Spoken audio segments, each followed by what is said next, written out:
This is the Infinite Receiving Podcast, helping conscious leaders like you tap into a wealth of abundance across all areas of your life and business.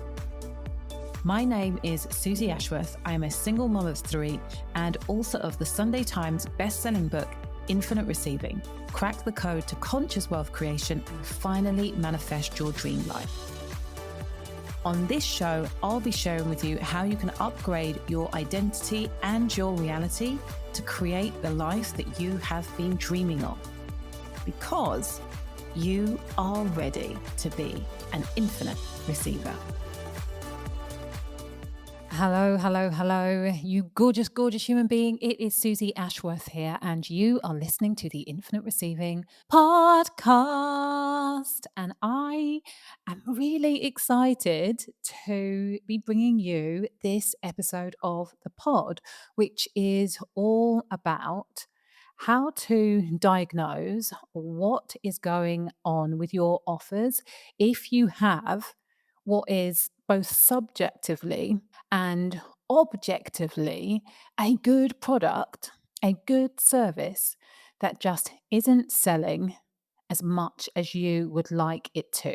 And I promised this after I recorded last week's episode, which was all about how inspired and creative I was feeling coming back from South Africa and the impact of that when it came to putting together a really irresistible offer for Infinite Receiving Live, which, by the way, based on what I am going to be sharing with you in this episode, there's another level of refinement that is coming that I will be announcing over the next week or so. Suffice to say, if you're listening to this before you have heard what the upgraded experience is going to be for attendees at Infinite Receiving Live, I really recommend you purchasing your ticket before you hear, because by the time you hear, the ticket price will be more expensive and you will be kicking yourself because you didn't get in, even though you know that you are free between the 19th and the 21st of September. You know that you want to be in the room and you know that you already want to be in Ibiza with me.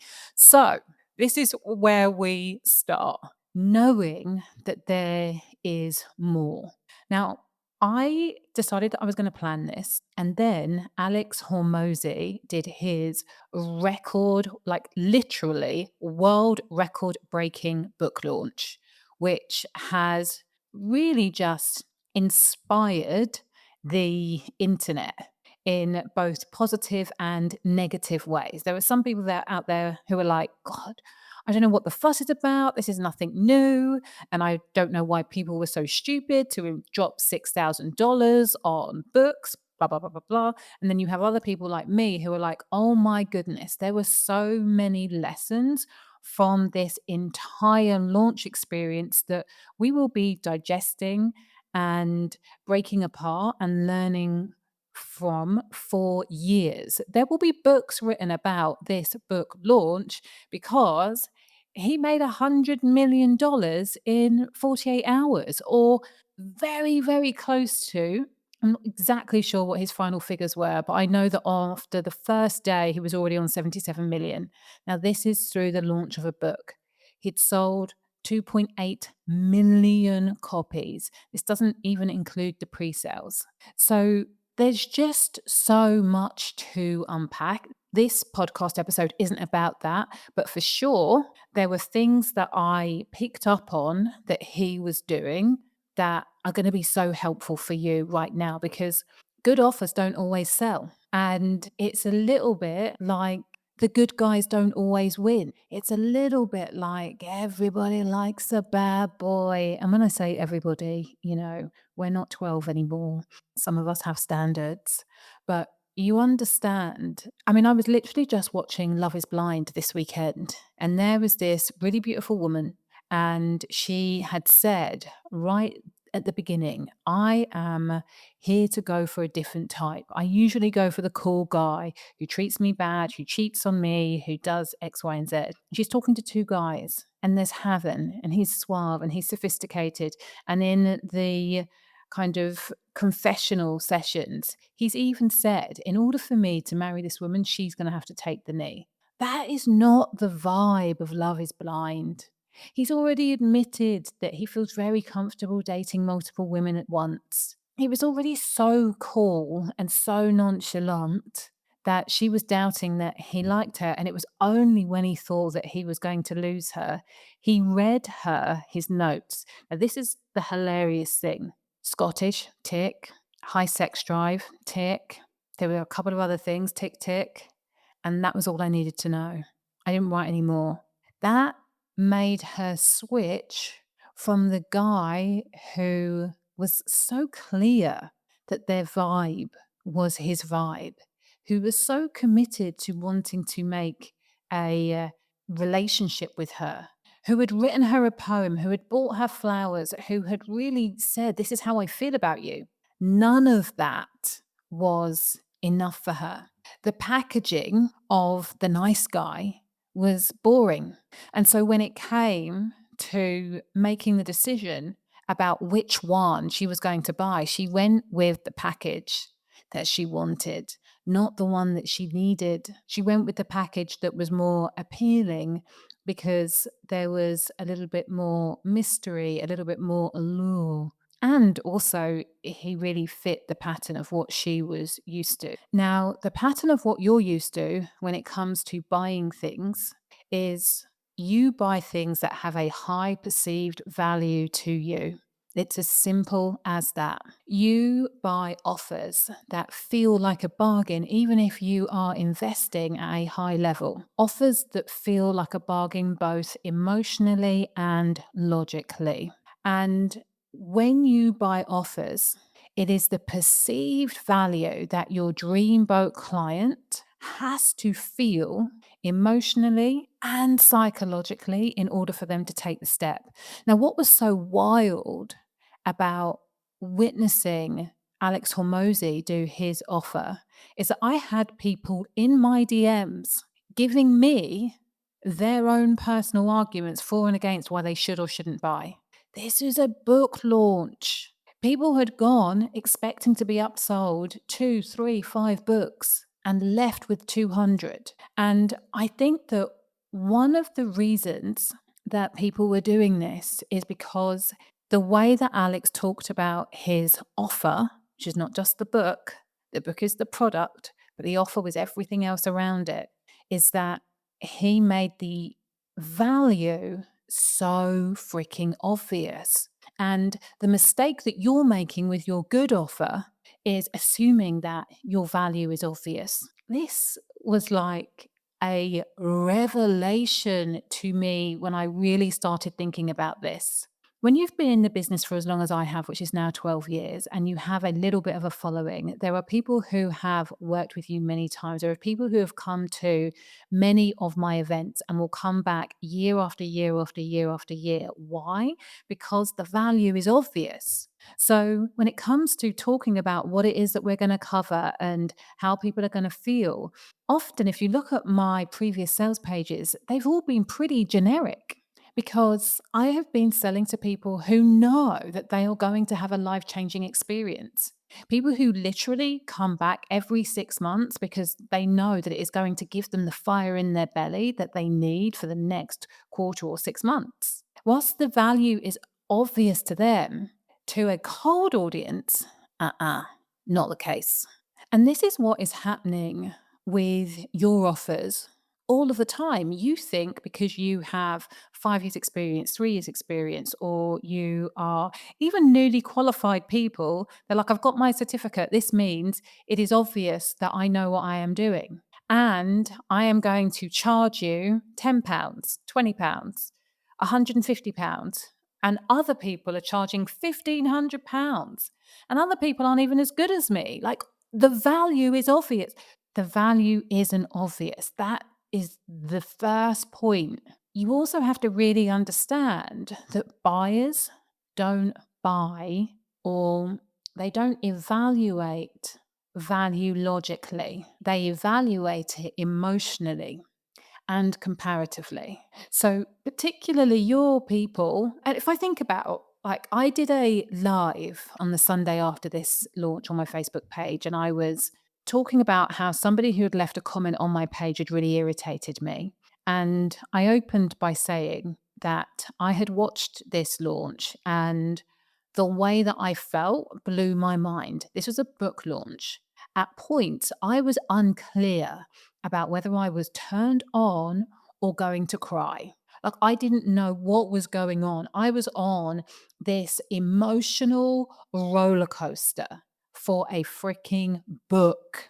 So I'm noticing, as an emotional buyer, I'm noticing what is going on in my body right now. I feel excited. I feel sad. I feel happy. I can't believe it. Like, what is going on? How does this compare to what I paid before and experienced before? Because I'm looking at it from two levels. I've never experienced anything like this for a freaking book. I probably haven't experienced anything like that for anything, actually, if I'm honest. And I did not buy the 200 books. Will this make me feel proud, safe, or smart? Now, what is really interesting is that even though that whole experience was crafted to within an inch of its life, because I understand the way that I consume and I have a very clear intention about my consumption habits, investing in that offer wouldn't have made me feel smart. Investing in that offer would have made me feel a little silly because it was a book and what he was selling was 200 books. Now, there's a way, and we're going to talk about this, about the packaging and the positioning, that for many people it became a no brainer. But for me personally, it wouldn't have made me feel smart. So I didn't do it. However, having said that, the reason that it was so challenging is because of all of the value he was offering around the books. So, the question that I want you to ask yourself is, when you think about how you are positioning your offer, how can you make the value really obvious? He did it practically by offering essentially 12-step playbook. The languaging of this was really, really good because it could have been a 12-step course, but he just put the information that he would have put in a course, digital course, into 12 individual books. Receiving 12 individual books has a higher perceived value than a digital course. And he'd already given a number of digital courses away with the purchase of one book. So if I need to raise the stakes, I need to raise the perceived value. So the packaging of that information became really, really vital. And then the emotional justification was he shifted it from you're going to buy 200 books to you are donating 200 books to people that need it, entrepreneurs who need it. The logical buyers, what am I getting out of this? The emotional buyers, you're doing something good. When you think about how people are engaging with the value of your program, is there something there that's very specific and tangible for the logical buyers? And is there something very specific and tangible there for the emotional buyers? Now, what I will say is everybody buys on emotion, and then the logical buyers back up, they justify their decision with logic. That's what those playbooks were there for.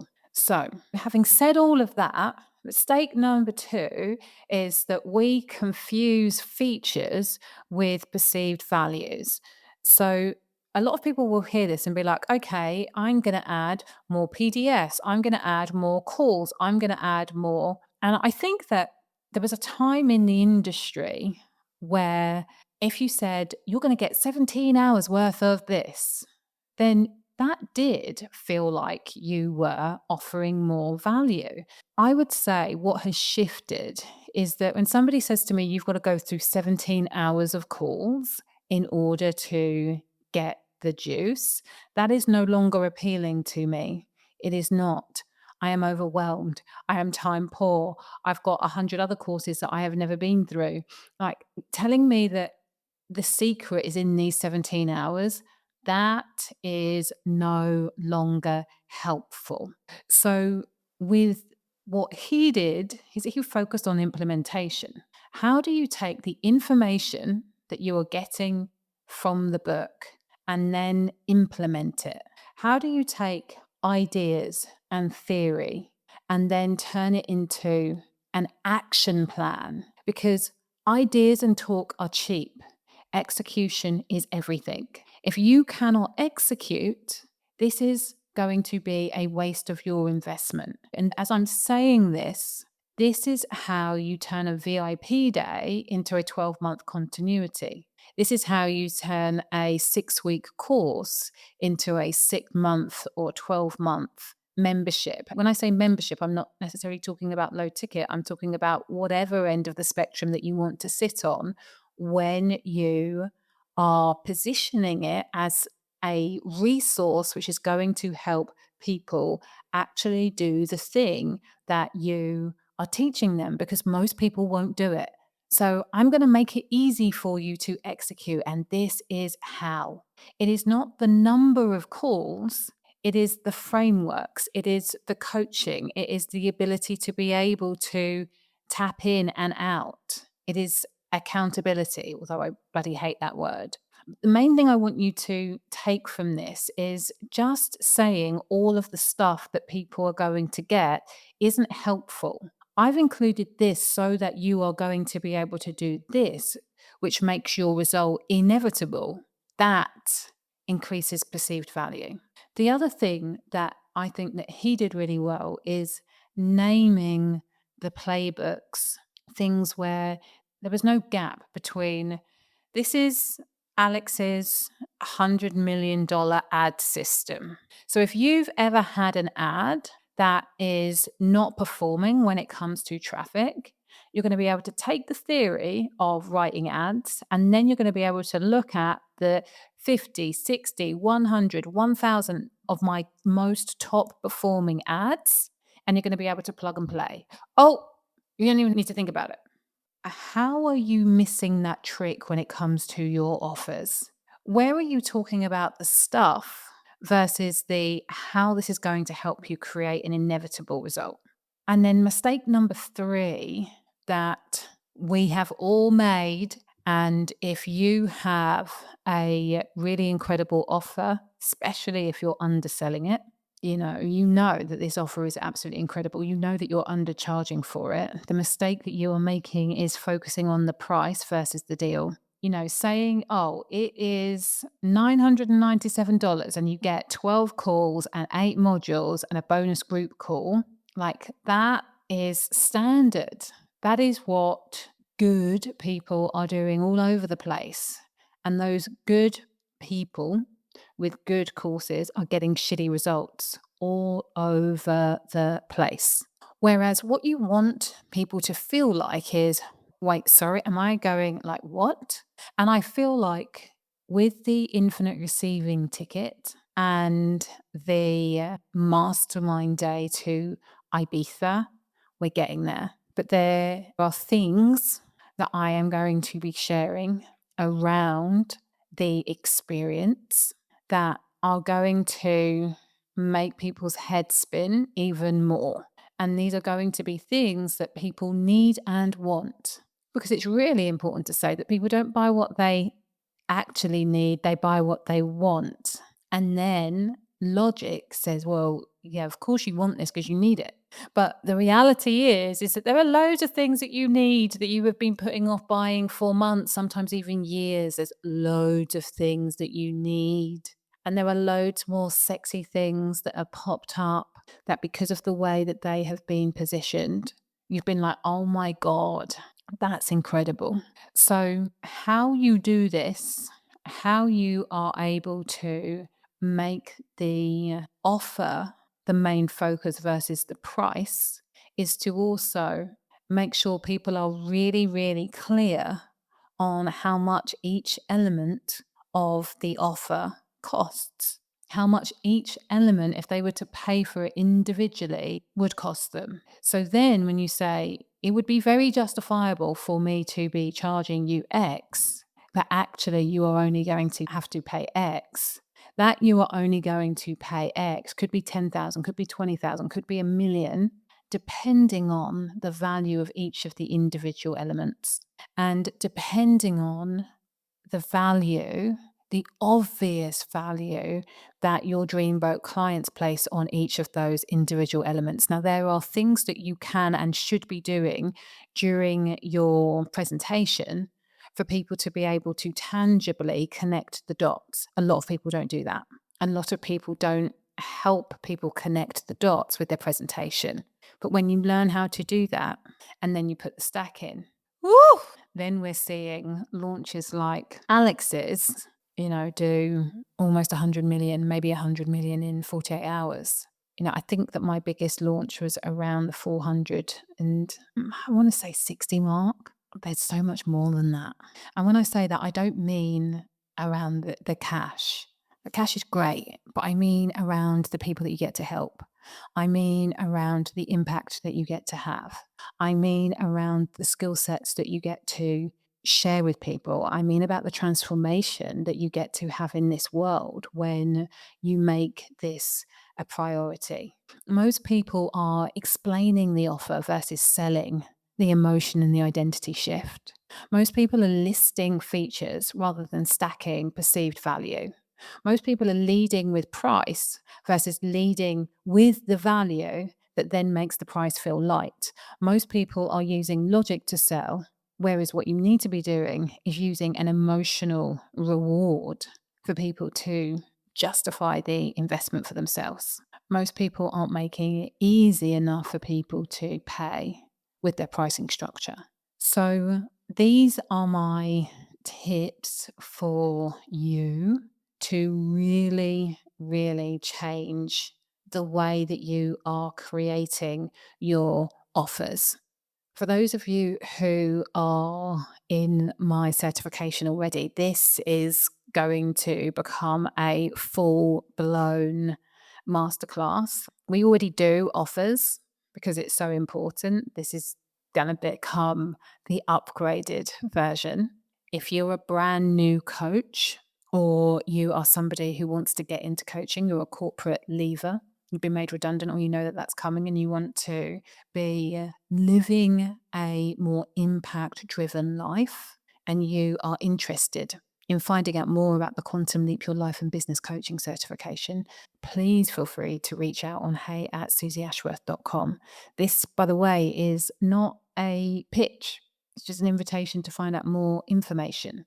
And there's no pressure. What you've heard me do here, by the way, is just hopefully you demonstrate a shed load of value so that you can come back to this episode again and again and again and just listen and see, where can I refine? Where can I up level? Where can I shift things just a little bit? What needs tweaking in order for me to take my offer from good to great? That's what this episode is for.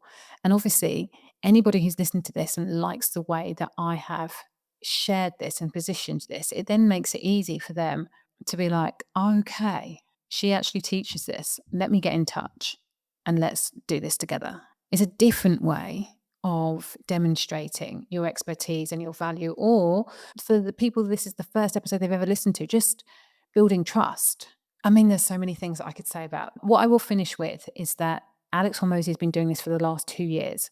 5 years ago, nobody heard about him, but in order to create that level of impact, he has been doing long form tutorials like this about the things that business owners need to know for years. If he's not your style, he's not your style. But what I know is that there is always somebody for everybody.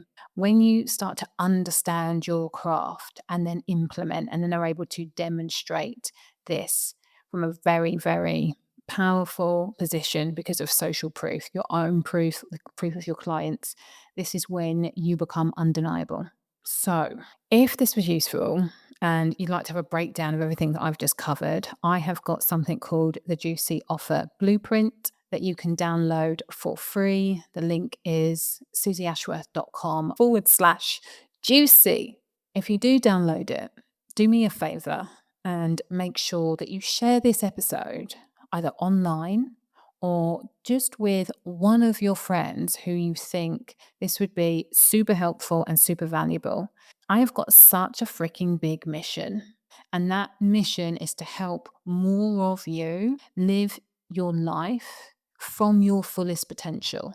And some of that is about the personal transformation. I would say 80% of that is about your personal transformation. It's about your identity. It is about giving yourself permission to let go of all of the things that have been holding you back. all of the lies, the guilt, the shame, the fear. And then the 20% of it is like practically helping you with specific strategies that I know work, that I am using on a day-to-day basis in my own business. I want to help you change the world. This is what we are doing here. It's an honor and a pleasure to have been in your earbuds today. I look forward to speaking with you again next week. And in the meantime, remember that talk is cheap. It's a faith plus action that equals miracles. Thank you for listening to Infinite Receiving with me, Susie Ashworth. I'd love to share with you my Infinite Receiving activation audio. Go to susieashworth.com/activate infinite receiving.